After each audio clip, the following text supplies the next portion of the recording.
No contact, Joe.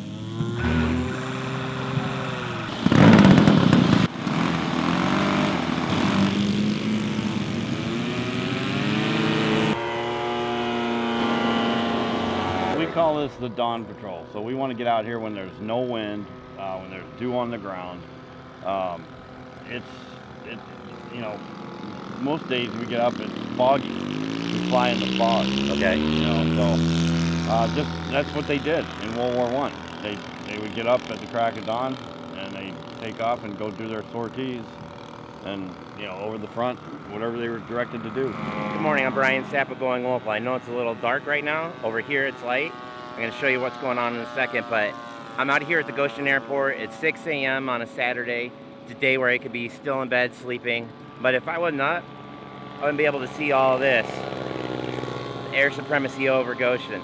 Let's go see what gets all these people up out of bed and spends 3 days here in Goshen flying model planes. The idea is to get the World War I aircraft up at the crack of dawn.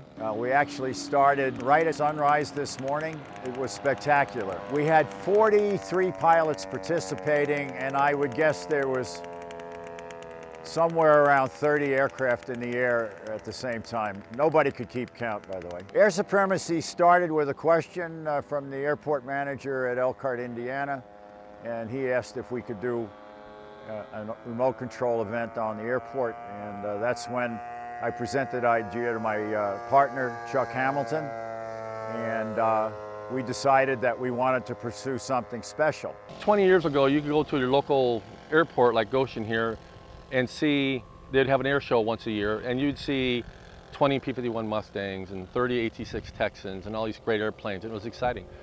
Those days are gone.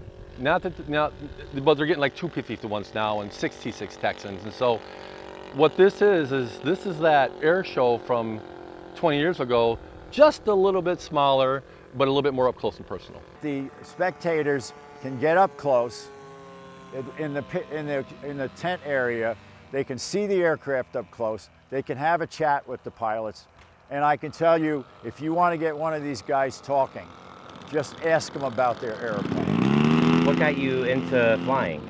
Maybe flew on an airplane and a pilot gave me a gold set of wings and that did it. What's it take to be able to maintain and get your plane flying? Well, yeah. What are some of the things you got to do? Well, we build for 6 months in Minnesota in the winter, and we tinker and we get them ready to go. And mostly our building gets done in the winter, and then the last week or two before flying season, we're just mad, getting them ready to, just pre-flight them, make sure that everything's tight, batteries are checked properly, fuel lines, everything. Just go through the systems and check them and get them ready. And it gives you something to do when it's cold outside and you don't want to go out, right? Right, right. I'm here with Ronnie Coleman. I think we can be heard over the plane. He was out there flying. We just saw some video of him. Ronnie, can you just tell me a little bit about your plane and what you got out here? Yeah, I have a Balsa USA, which is the brand of the who makes the kit. Fokker D7, which is a World War I biplane. Cool.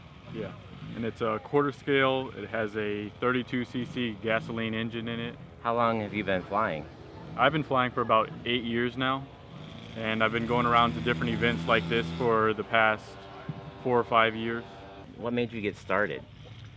Well, I've always been interested in things that fly. Okay. And growing up, my dad grew up with someone who was into model aviation, so I kind of got into it through him. What's it take to get flying each weekend? Just a little bit of maintenance, but for the most part, you can go to any hobby shop and you can get planes that require no assembly at all, to where it's just charge the battery, put batteries in the transmitter, or you can get like my D7, which is a kit where you basically get a box of wood, and normally people will get this over the winter and they'll build it from scratch. Then you install servos and the engine and cover it and paint it. What's the feeling like when you're up there flying your plane? What's that like? It's kind of hard to describe. For us warbird guys, we just think of what the real planes and the real pilots would do. So when I'm flying my D7, it's pretty cool to think back, in World War I, the same planes and pilots are flying around and what they went through.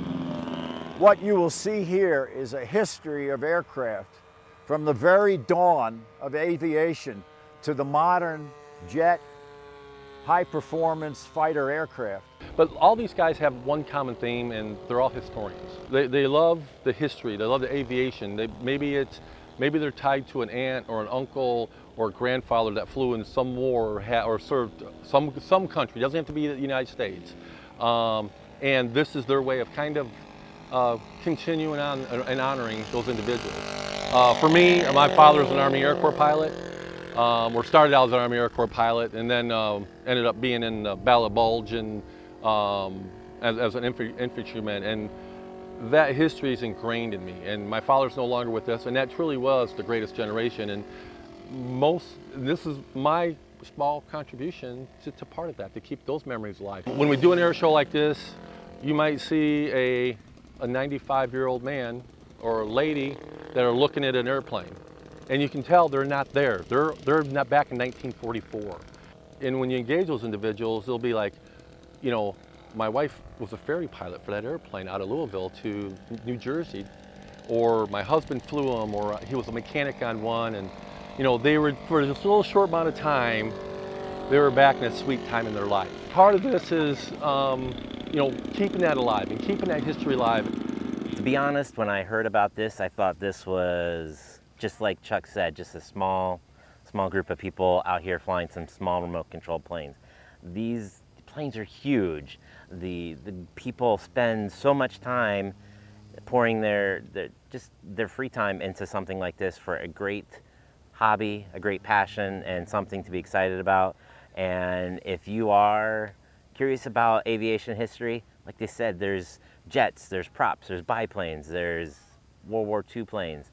There's any kind of plane you want to see out here is out here. And the air show is just another example of why you need to go local. Get out, go experience things. You see something, sounds interesting, go check it out. You never know what you're going to find. There's over 100 planes here. Come check it out.